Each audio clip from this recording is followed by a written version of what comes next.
नमो अरिहन्ताणं नमो सिद्धाणं नमो आयर्याणं नमो वज्रायाणं नमो लोये सर्वसापूर्णम् यस्य स्वयं स्वभावाप्तिरभावे कृत्स्ने कर्मणा तस्मै संज्ञानिरूपाय नमोस्तु परमात्मने।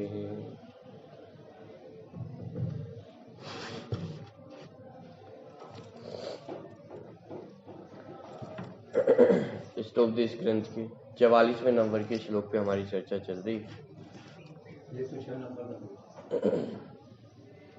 ज्ञानियों की कैसी अवस्था होती है, पर द्रव्यों से वे किस प्रकार अनभिज्ञ रहते हैं, इसकी चर्चा चल रही थी। श्लोक क्रमांक 44 है, यहाँ से मैं पाठ करता हूँ। अगच्छनस्तद्विशेषाणाम् अनभिज्ञश्च जायते अज्ञातविशेषस्तु बध्यते न विमुच्यते।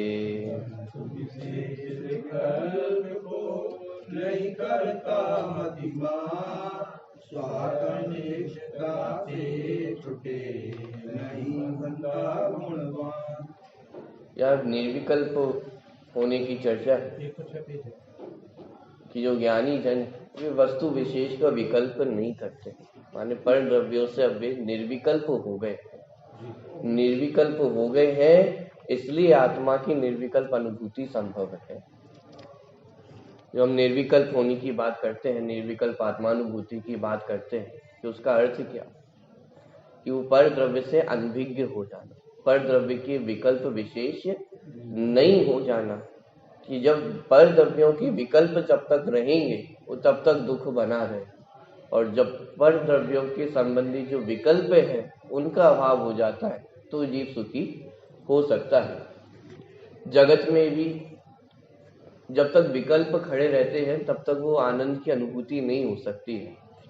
आपको शिकंजी भी पीना हो तो विकल्पों के पूर्वक आप शिकंजी पियो तो आनंद होगा, या विकल्पों से रहित होकर।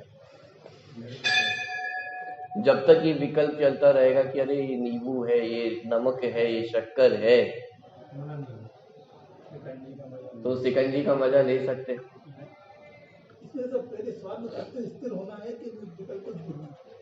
दोनों श्लोक आपने पहले भी पढ़े थे कि जैसे जैसे परद्रव्यों में रुचि कम होती जाती है वैसे वैसे आत्म रुचि बढ़ती जाती है, और जैसे जैसे आत्म रुचि बढ़ती जाती है वैसे वैसे ऊपर द्रव्यों में रुचि कम होती जाती है। कार्य तो अलग अलग नहीं, कार्य तो एक ही हो रहा है, लेकिन उसी को अस्थि की तरफ से कहा, उसी को नास्ति की तरफ से कहा। एक ही कार्य को पर द्रव्यों से निवृत्ति और स्वद्रव्य में प्रवृत्ति, सभी 10 लक्षण पर है। दादा की जो पुस्तक है उसमें उन्होंने धर्म का स्वरूप लिखा कि धर्म कैसा है।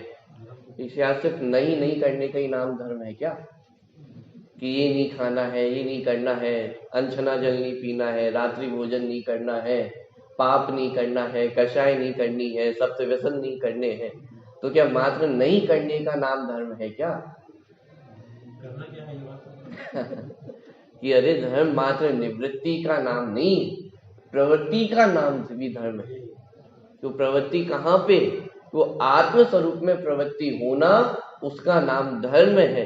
कि जहाँ प्रवृत्ति होगी तो वहां हजारों चीजों से निवृत्ति अपने आप हो जाएगी।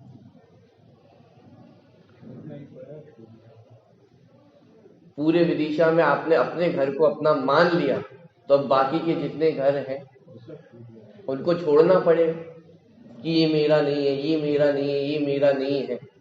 अरे जहां एक की स्वीकृति हो जाती है वहां अनेक की निवृत्ति अपने आप हो जाती है।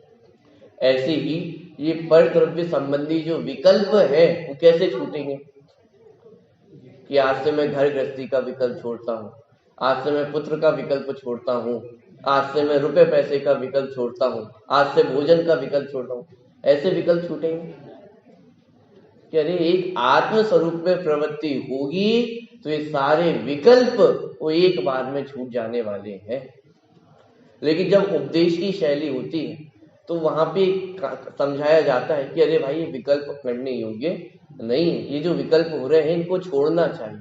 ये उपदेश की शैली है, उपदेश तो ऐसा ही दिया जाएगा, लेकिन समझना क्या कि प्रवृत्ति कहाँ करनी, कि आत्म स्वरूप में प्रवृत्ति करनी है। और आत्म स्वरूप में प्रवृत्ति होगी तो बाहर के जितने भी विकल्प हैं वो सब एक साथ छूट जाने वाले हैं। वो शिकंजी का आनंद लेना है तो विकल्प छोड़ना पड़ेगा या शिकंजी का आनंद लेना पड़ेगा? कौन सा कार्य करें?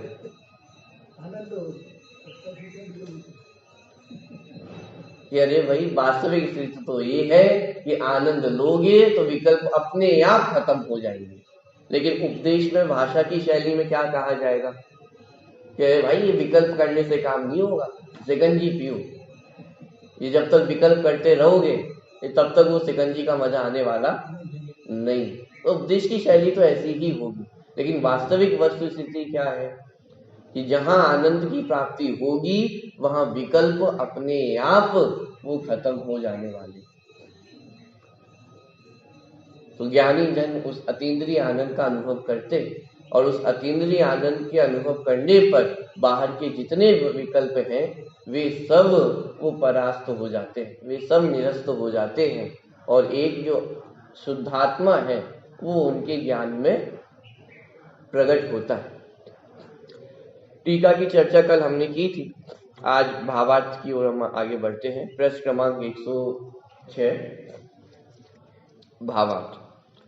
आत्म स्वरूप में स्थिर योगी को आत्मा के अलावा शरीर आदि बाह्य पदार्थों में प्रवृत्ति नहीं होती। कहाँ प्रवृत्ति है? एकमात्र आत्म स्वरूप में स्थिर योगी को आत्मा के अलावा शरीर आदि बाह्य पदार्थों में प्रवृत्ति नहीं होती।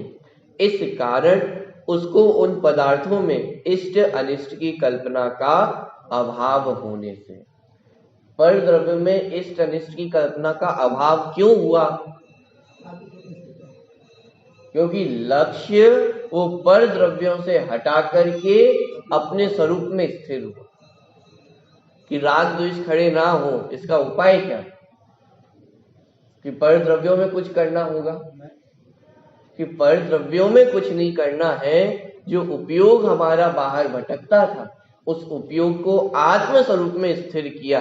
जो ज्ञान बाहर भटकता था उसको ज्ञायक में स्थिर किया तो बाहर में राग द्वेष होना अपने आप वो बंद हो जाते। बात ख्याल में आ रही?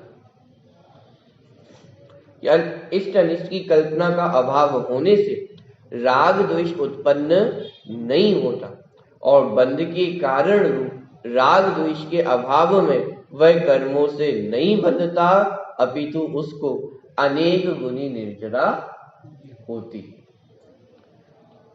कि निर्जरा का कारण क्या? आप कर्म झरेंगे तब जाके निर्जरा होंगे, तो फिर वो कर्म कैसे झरेंगे? क्यों कर्मों में जाकर के कुछ करना हो, एक एक कर्म से थोड़ा हिसाब किताब रखना पड़ेगा। ज्ञानावरण का, दर्शनावरण का, मोहिनी का, अंतराय का अकाउंट्स मैनेज करने पड़ेंगे आपको। ये ऐसी व्यवस्था है, ऐसा अकाउंट है जहां आपको एक विकल्प भी करने की आवश्यकता नहीं। निर्विकल्प हो जाओ, जहां निर्विकल्प हुए वह अपने आप कर्मों की निर्जरा प्रारंभ हो जाएगी। तो होना क्या है? तो निर्विकल्प होना है। जैसे कोई विद्यार्थी हो और उसको मेरिट में आना हो तो पूरी दुनिया से निर्विकल्प हो जाता है। उसका एक ही लक्ष्य है, वो अध्ययन करना। और बाकी देश दुनिया में क्या चल रहा है उससे अनभिज्ञ है।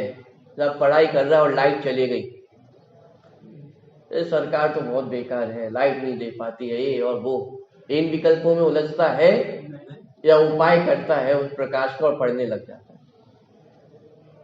घर में प्रकाश ना हो तो बाहर रोड पे स्ट्रीट लाइट के नीचे बैठ जाता है। बाहर बहुत शोर शराबा हो रहा हो तो उनसे लड़ने जाएगा, अपने कान बंद कर लेता और पढ़ने लग जाता। मानी जिसको जो अपने लक्ष्य पे केंद्रित है वो बाहर दुनिया में जो कुछ भी चल रहा हो उससे अनभिज्ञ रहता है। IAS वगैरह की जो प्रिपरेशन करते हैं वो बिल्कुल अपने एक छोटे से रूम में जाकर के कैद हो जाते हैं, साल भर किसी से कुछ बोलना नहीं, करना नहीं, अपने काम से काम रखते हैं। साहब घर में शादी आई है, आओगे या नहीं आओगे? साहब अभी तो मेरी पढ़ाई चल रही है, एग्जाम है, मैं नहीं आ सकता। अरे घर की शादी है, फिर कब होने वाली है? अध्ययन तो बाद में भी चलता रहेगा, शादी तो एक बार होने वाली है। कि जिसका अपना लक्ष्य केंद्रित तो हो, जो अपने लक्ष्य पे केंद्रित तो हो, वो देश दुनिया से अनभिज्ञ हो जाता। बाहर की देश दुनिया की जो खबर है और उसमें भी उसका भेद विज्ञान निरंतर चलता है।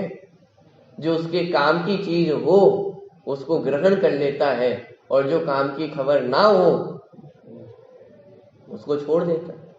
ये उपाधि करना कि कौन ये है और कौन उपाधि है, ये भेद विज्ञान वो 24 घंटे चलता है। वो तो ऐसा एग्जाम है, देश दुनिया में कहीं से कुछ भी आ सकता है, तो आंख बंद करके तो बैठ नहीं सकता है कि नहीं मैं तो कुछ भी नहीं जानू। जानना तो सब पड़ेगा, लेकिन जानते हुए भी वो भेद विज्ञान कि क्या रखने योग्य है और क्या रखने योग्य नहीं है, ये भेद विज्ञान चलता है। इसका नाम है अनभिज्ञ हो जाना, इसका अर्थ है निर्विकल्प हो जाना। बात ख्याल में आना, ज्ञानियों के जीवन में भी आंखें बंद नहीं होगी, ज्ञान वहां पे भी होगा। वो पुद्गल द्रव्य उनके भी जानने में आएंगे, लेकिन कितना ग्रहण करना और कितना ग्रहण नहीं करना, ये भेद विज्ञान वो निरंतर चलता है। कौन मुझे सुख का कारण है और कौन मुझे सुख का कारण नहीं है, ये भेद विज्ञान वो निरंतर चलने वाली चीज है और उसका नाम है अनभिज्ञ। बिना भेद विज्ञान के अनभिज्ञ नहीं हो सकते। कैसे होगा? वो विकल्पों का अभाव कैसे होगा? जब तक वो परद्रव्य में इस तनिष्ठ की कल्पना रहेगी, कर्तृत्व भुक्तित्व की कल्पना रहेगी, तब तक निर्विकल्प कैसे होगे? बोलो, हमें लगता है कि आपका कोई पुत्र हो और वो आपके विपरीत चला जाए तो आप स्थिर हो सकते हो, निर्विकल्प हो सकते हो। चलो विपरीत तो जाए, ऊपर से आपका नाम डुबाए, निर्विकल्प हो सकते हैं? कि मन में तो एक बार को विकल्प आ ही जाता है कि इससे तो अच्छा एक बेटा होता ही नहीं तो ज्यादा सुखी रहते। मैं आपसे पूछता हूँ, आदिनाथ भगवान निर्विकल्प कैसे हुए?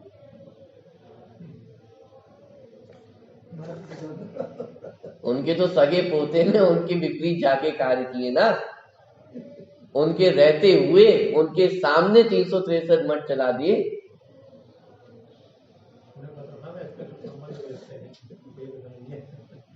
आज हमें बहुत संकट दिखाई देता है, बहुत ये लगता है कि हमारे धर्म के ऊपर बहुत संकट है।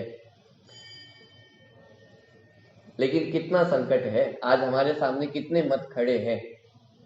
गिनती के 2-3 2-4 मत है। हम में आपस में 2-4 मत है।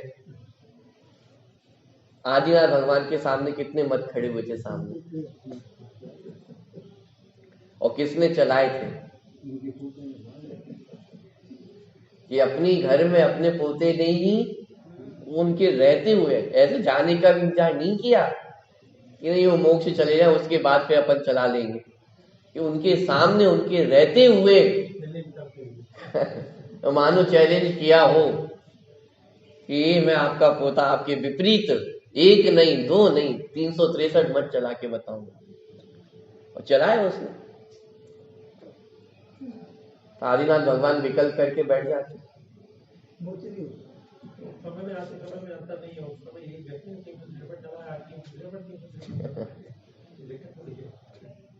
क्या करते आदिनाथ भगवान?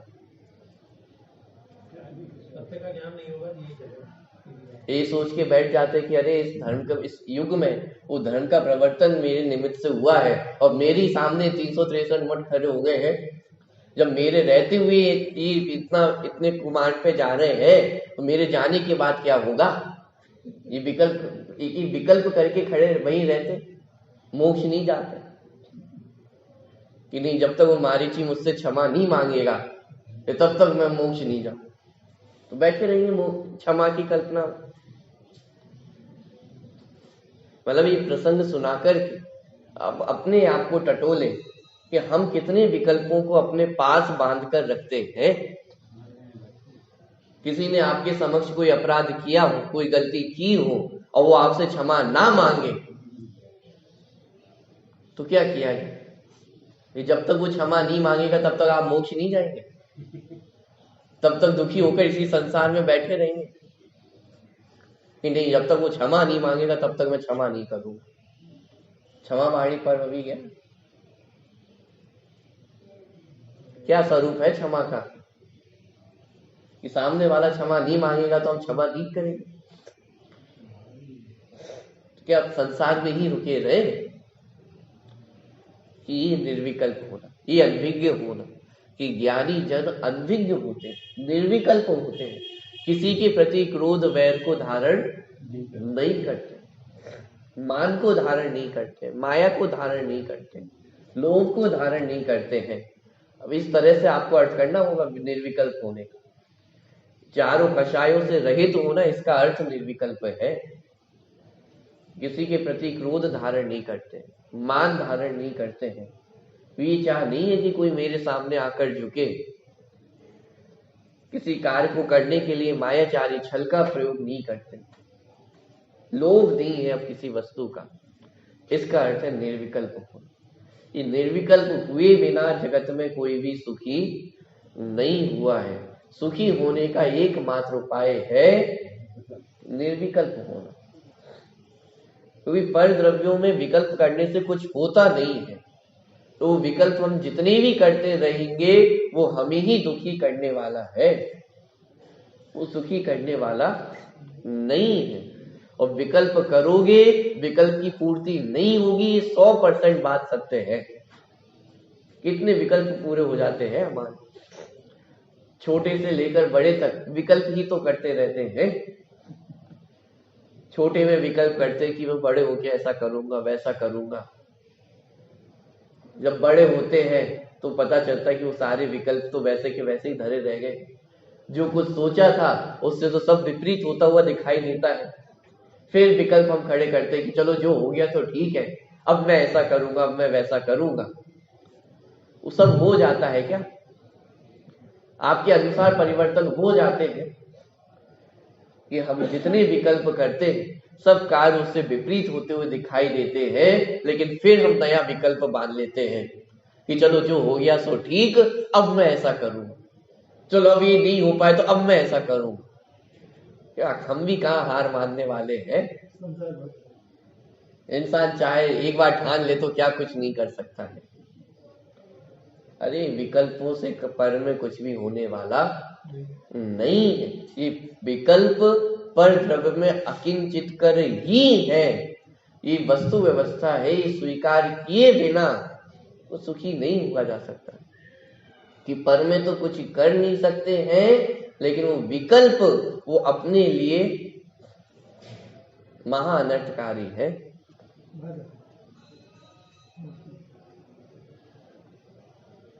शांति जी भाई साहब के मुख से एक वाक्य ये सुना है उनके मुख से कि खता एक पलने की और सदियों ने सजा पाई। क्या कि गलती वो एक समय की रहती है, लेकिन उसकी सजा, जैसे कभी आपस में बहस हो जाए पति पत्नी में, बच्चों से, और एक क्रोध के आवेश में आके कुछ ऐसा बोल जाते हैं तो संबंध फिर हमेशा हमेशा के लिए खट्टे हो जाते हैं। तो क्रोध एक समय का था और उस क्रोध के एक समय में हमने कुछ उल्टा सीधा बोल दिया, लेकिन अब वो संबंध कितने समय के लिए बिगड़ गए। कि ऐसे ही वो पर द्रव्य में एकत्व ममत्व कर्तृत्व भोक्तृत्व की बाध्यता वो एक समय के लिए हमने की, लेकिन वो एक समय की गलती वो कितने भवों तक हमें दुख देती, कि एक समय भी ये गलती करने योग्य नहीं है, एक समय भी वो शरीर में अपनत्व करने योग्य नहीं है। तो ये गलती एक समय की होगी और उसकी सजा भव भव तक हमें प्राप्त करनी होगी। और कदाचित घूम फिर के वो निगोद अवस्था में पहुंच गए तो फिर अनंत काल ऐसे ही बीत जाएगा, उसका पता भी नहीं चलेगा। इसलिए यहाँ पे बहुत प्रेरणा यहाँ पे आचार्य दे रहे हैं कि अनभिज्ञ हो, निर्विकल्प हो। निर्विकल्प होने के अलावा और कोई रास्ता नहीं है। जितने मन में हमने विकल्प बांध कर रखे हैं, वो विकल्पों को बांध कर रखने से, अपने पास रखने से कुछ होने जाने वाला नहीं है। एकमात्र ये हमारे भव को ही बिगाड़ने वाला है। तो इसलिए विकल्पों से रहित तो होकर के निर्विकल्प होना यही मोक्ष मार्ग का उपाय है, यही मोक्ष को प्राप्त करने का उपाय है। तो जब जीव आत्म स्वरूप में स्थिर होता है तो आत्मा के अलावा शरीर आदि बाह्य पदार्थों में प्रवृत्ति नहीं होती। इस कारण उसको उन पदार्थों में इष्ट अनिष्ट की कल्पना का अभाव होने से राग द्वेष उत्पन्न नहीं होता, और बंध के कारण रूप राग द्वेष के अभाव में वह कर्मों से नहीं बंधता, अपितु उसको अनेक गुणी निर्जरा होती। कि ज्ञानियों की बात चल रही कि उनके जीवन में बंध नहीं होता और अनेक गुणी निर्जरा होती। लेकिन यहाँ पे एक प्रश्न खड़ा हो सकता है कि कर्णानि युग में तो हमने पढ़ा है कि बंध तो वहां पे भी होता है, चौथे गुण स्थान में भी बंध है, पांचवें गुण स्थान में भी बंध है, अरे छठे सातवें गुण स्थान में भी बंध है, आठवें नौवें 10वें गुण स्थान तक बंध है। तो बंध तो वहां पे है, तो फिर यहाँ पे ऐसा क्यों लिखा कि उनको बंध नहीं होता और अनेक गुणी निर्जरा होती?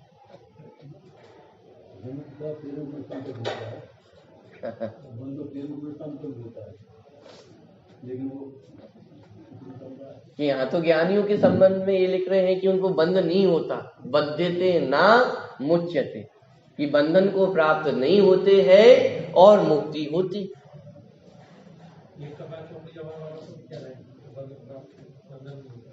तो ये बात तो कुछ समझ में नहीं आ रही।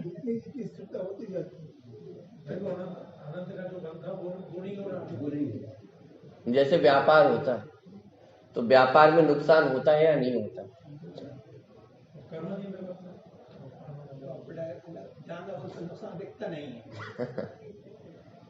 कि डेली के व्यापार में भी वो नुकसान होते रहते हैं, खर्चे होते हैं, सारी चीजें होती हैं, लेकिन वो नुकसान कम हो और मुनाफा अधिक हो तो व्यापार को क्या कहा जाता है? कि मुनाफे का व्यापार है, ये फायदे का व्यापार है। और फायदा तो कम हो और नुकसान ज्यादा हो तो क्या कहा जाता है? ये तो घाटे का सौदा है। फायदा तो है ना, अरे फायदा कम है लेकिन नुकसान, खर्चे ज्यादा हो और फायदा कम हो तो फायदा तो हो रहा है ना। अरे ये फायदा किसी काम का है क्या? इससे ज्यादा तो खर्चे हो रहे हैं, और खर्चे कम हो और फायदा ज्यादा हो तो ये फायदे का सौदा है, ये मुनाफे का सौदा है। कि वहां पे अब हमें वो मुनाफा दिखाई देता है, फायदा दिखाई देता है कि इसमें तो फायदा है, इन्हीं साहब वो खर्चे तो होंगे, वो थोड़ा बहुत नुकसान भी होगा, कि उसकी गिनती नहीं होती है। क्यों? क्योंकि वो फायदा दिखाई दे रहा है, मुनाफा दिखाई दे रहा है। इसी तरह कर्मों की व्यवस्था में हम देख कि कर्मों का झड़ना तो वर्तमान में भी हो, मिथ्या दृष्टि के भी कर्म झड़ते हैं। क्या कह रहे? कर्म तो मिथ्या दृष्टि के भी झड़ते हैं। उदय में जब कर्म आ जाता है तो उसके बाद टिका थोड़ी ना रहता है, अलग हो जाता है, आज प्रदेशों से अलग हो जाता है। माने कर्मों का झरना ये तो मिथ्या दृष्टि के भी होता है, लेकिन वहां पे कर्मों का झरना कम है और कर्मों का बंधन अधिक है, इसलिए वहां पे कहा जाता है कि जो मिथ्या दृष्टि जीव है वो कर्मों से निरंतर बंधता है। अब दूसरी बात, ज्ञानियों के जीवन में भी बंधन होता है। जितना राग है, जितनी कषाय है, उतना तो बंधन होगा ही होगा। तो फिर ऐसा क्यों कहा कि ज्ञानी कर्मों से नहीं बंधता है? क्यों? इसलिए कहा कि वहां बंधन कम है और निर्जरा अधिक है। कर्म बंधन कम रहे हैं और निर्जरा अधिक होती है, इसलिए कह दिया कि ज्ञानी कर्मों से नहीं बंधते। बात ख्याल में आ रही है कि वहां बंधन कम है और निर्जरा अधिक है, इसलिए ज्ञानी कर्मों से नहीं बंधता है। और मिथ्या दृष्टि जीव के वो बंध अधिक है और निर्जरा कम है, इसलिए मिथ्या दृष्टि जीव सदा काल वो बंधन को ही प्राप्त होता है। बाल तप की चर्चा आती है। 2 प्रकार के तप होते हैं, एक सम्यक तप और एक बाल तप। तो बाल तप माने क्या कि अज्ञान में जो किया गया तप होता है, मिथ्यात्व से सहित किया गया जो तप होता है, वो सब बाल तप है। वो तो मिथ्या दृष्टियों के जीवन में भी होता है और उसके निमित्त से वो कर्मों में जो अवस्था बनती है, पुण्य का बंधना, पाप का खिरना, ये सारी अवस्थाएं वहां पे भी है।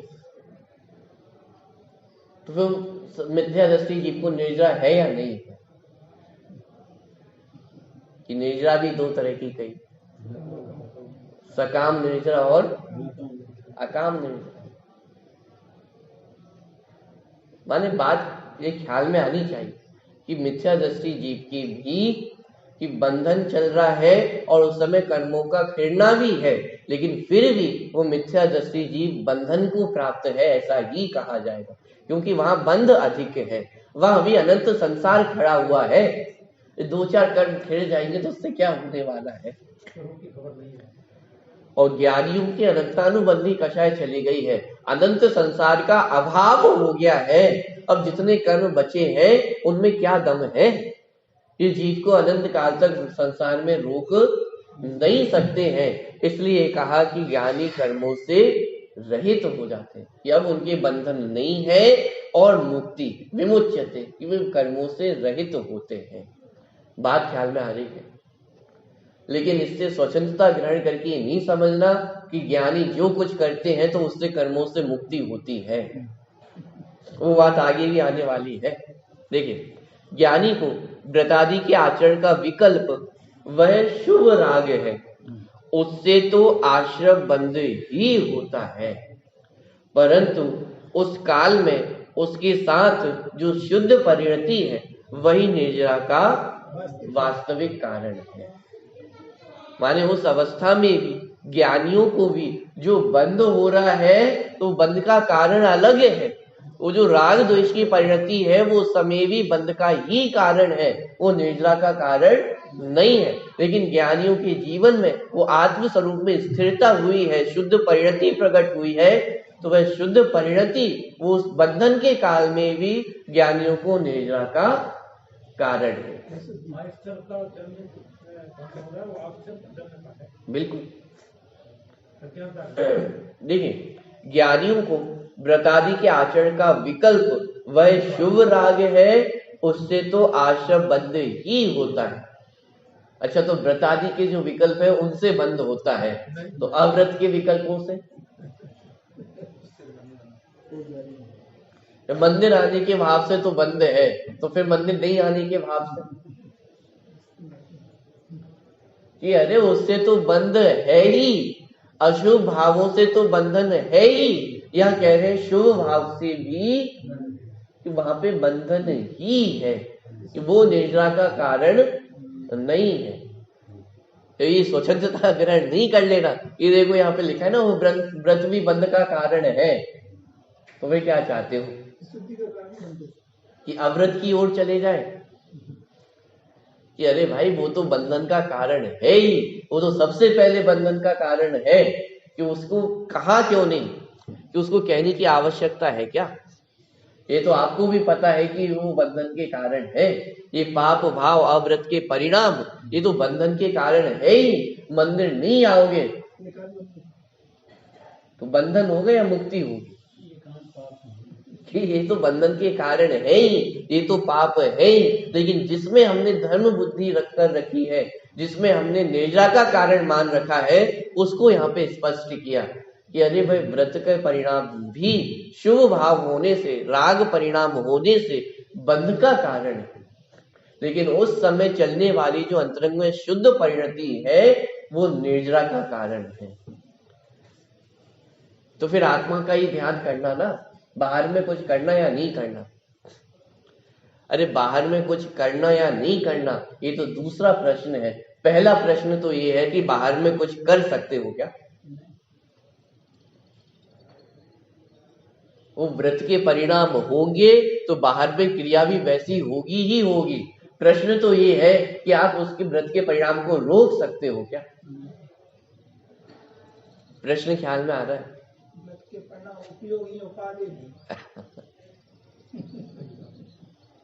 अरे प्रश्न ख्याल में आ रहा है कि अभी भी हमारी मान्यता ये रहती है कि मैं बाहर में कुछ कर सकता हूं या नहीं कर सकता हूं। व्रत कर सकता हूं तो वहां पे भी वो कर्तृत्व की मान्यता, और व्रत नहीं करूं तो यहाँ पे भी तो वो कर्तृत्व की मान्यता है। तो सबसे पहला प्रश्न तो ये खड़ा होता है कि कर्तृत्व की भावना वो अंदर से गई है या नहीं गई।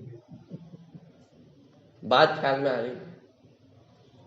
तो ज्ञानियों की ऐसी विचित्र अवस्था होती है कि यद्यपि वो आत्मा की अनुभूति उन्हें प्राप्त हुई है, आत्मस्वरूप में स्थिरता प्राप्त हुई है, और जितनी स्थिरता है कि उसके माध्यम से वो कर्मों की निर्जरा वो निरंतर उनको चलती है, लेकिन अभी जितनी अस्थिरता है, जितना उपयोग आत्मस्वरूप में स्थिर नहीं हो पाता है, तो उतने अंशों में वो राग भी होता है। लेकिन वो राग उस समय भी वो बंध का ही कारण है।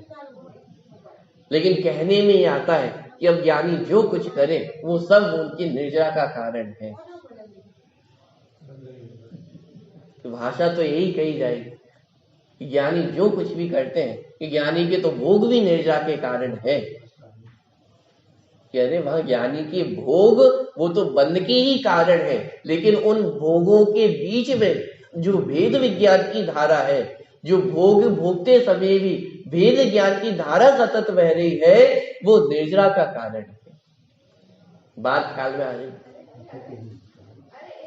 10 लक्षण पर्व के अंतर्गत उत्तम मार्गम धर्म में दादा ने चर्चा की कि बात चली कि भाई मान सम्मान की भावना है। तो ये मान सम्मान की भावना तो ज्ञानियों को भी होती देखी जाती है। मान सम्मान की चाह, मान सम्मान की भावना, ये तो ज्ञानियों के जीवन में भी देखी जाती है। तो फिर उनको मार्गम धर्म होगा या नहीं होगा? प्रश्न समझ में आ रहा है कि मान की उपस्थिति और मान की चाह ये तो ज्ञानियों के जीवन में भी देखी जाती है ना। तो फिर मार्गम धर्म उनको होगा या नहीं होगा?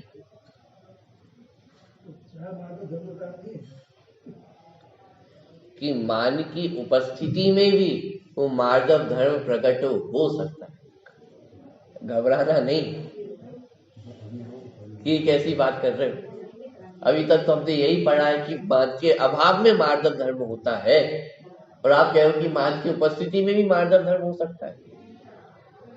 अरे भाई, चौथे गुण स्थान में अनंतानुबंधी संबंधी मान गया है, लेकिन अप्रत्याख्यानावरण प्रत्याख्यानावरण संबंधी मान तो है ना।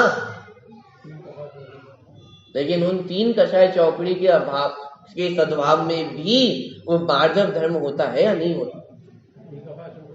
5वें गुण स्थान में अनंतानुबंधी और अप्रत्याख्यानावरण संबंधी मान चला गया है, लेकिन प्रत्याख्यानावरण संजुलन संबंधी मान तो है। लेकिन उसके सद्भाव में भी वो मार्गम धर्म तो होता है या नहीं होता? 6ठे 7वें गुण स्थान में 3 कषाय चौकड़ी मान चला गया है, लेकिन संजुलन संबंधी मान है या नहीं? ये मुनिराज को भी मान कह रहे हो, ये हम कह रहे हैं या जिनवाणी में लिखा है? वो वस्तु व्यवस्था है ना कि उस समय भी वो संजुलन संबंधी मान कषाय है, लेकिन फिर भी वो मार्दव धर्म उनके जीवन में है या नहीं। ये ज्ञानियों की विचित्रता है। ये ज्ञानियों के जीवन में क्या करे, वो अस्थिरता है तो उतने वो राग कषाय खड़ी होती है। बात ख्याल में आ रही है? ज्ञानियों के जीवन में क्रोध होता है या नहीं होता है?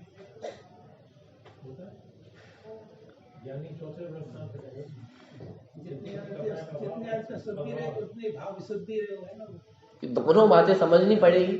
जितना क्रोध नहीं है वो भी आपके ख्याल में होना चाहिए, और जितना क्रोध है वो भी हमारे ज्ञान में आए।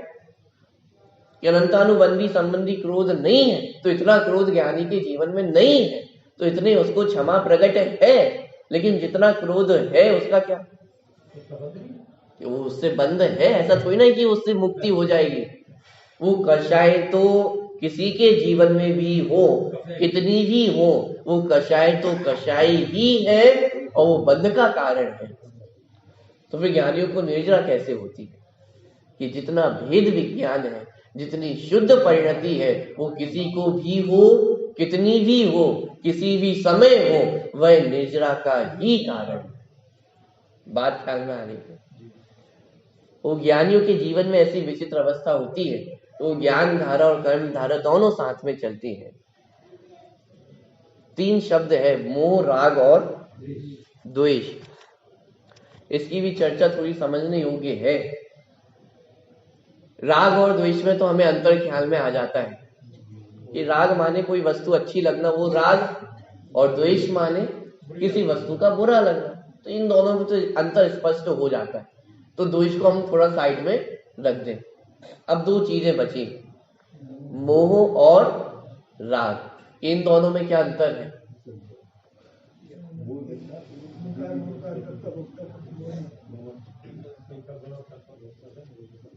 प्रश्न ख्याल में आ रहा है कि मोह और राग, इन दोनों में कुछ अंतर है या नहीं? मोह में भी कोई वस्तु देखी सामने तो अच्छी लगती है।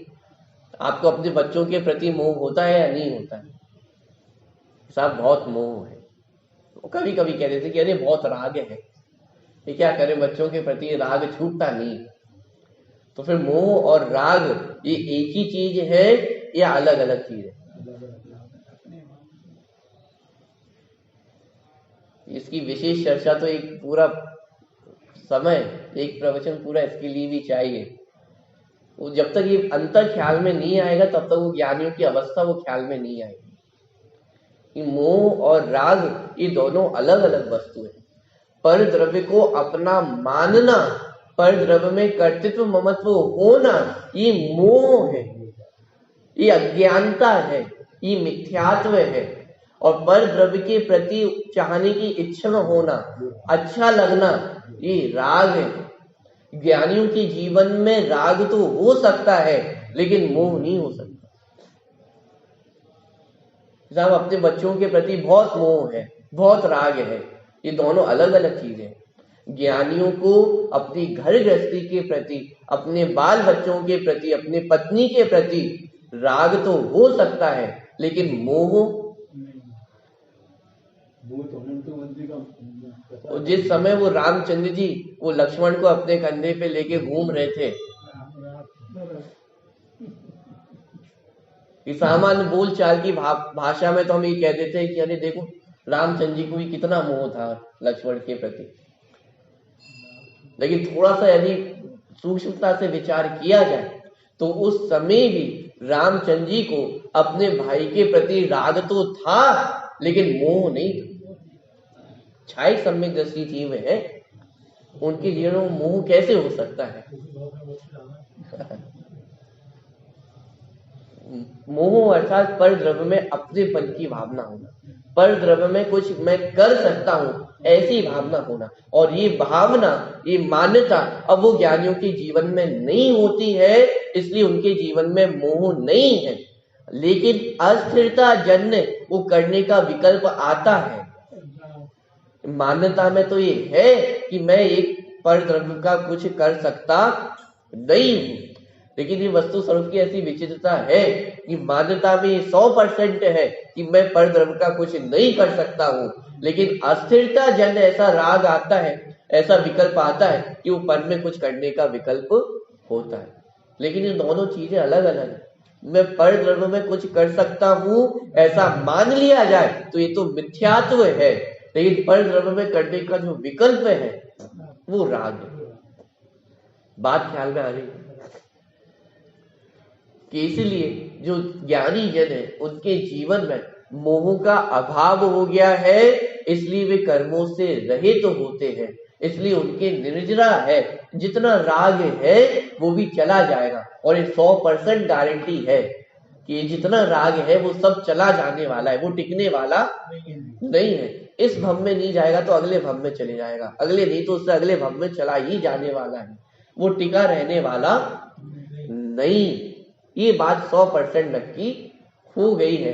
इसलिए यहाँ पे लिखा कि जो ज्ञानी जन है वो कर्मों से रहित होते हैं, कर्मों से मुक्त होते हैं, निर्जरा को प्राप्त होते हैं। बात ख्याल में आ रही है। विशेष चर्चा अपन आगे करेंगे।